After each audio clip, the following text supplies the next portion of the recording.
andevo tany Amerika nalaina taty Afrika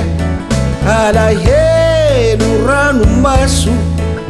no niandohanao lozy mamiko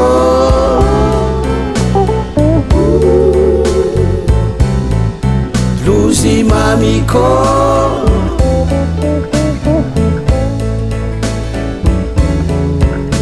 ankehitriny rapifankatiany saraka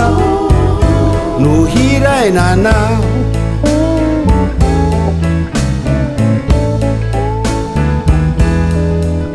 zahay tsy nahalala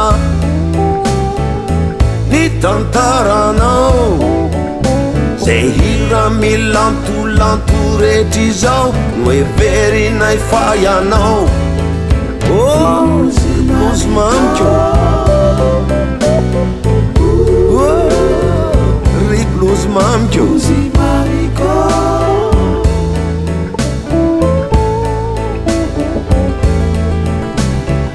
isan'ny tantara mampalahelo indrindra teto amizao tontolo izao ny mombanao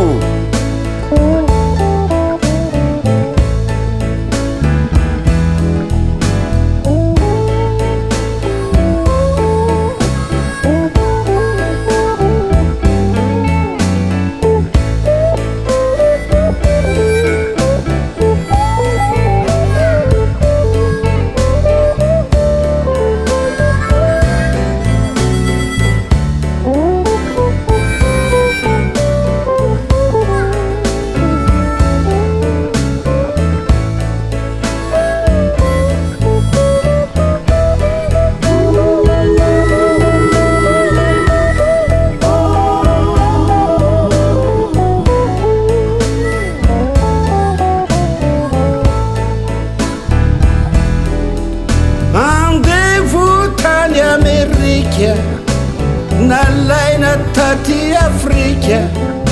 hamboly landy hazo kapoka sy silisilino azo lozy mamiko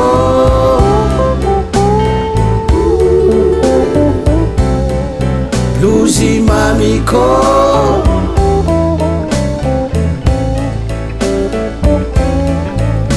nalana tamin'ny tany fiaviana sy ny fianakaviana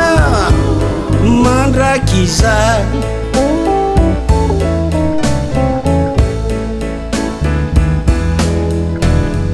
ary taty aorina dia fiainam-baovao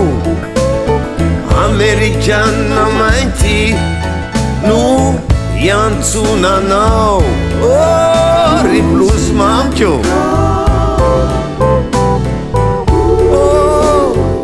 ry blues mamiko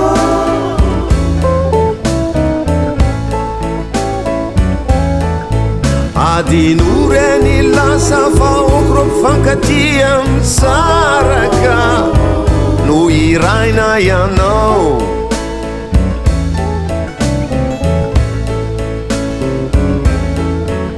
adinureny lasa faokro mpifankatia misaraka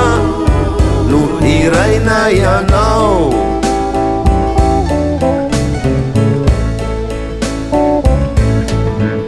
adinureny lasa faokro mpifankatia misaraka no iraina ianao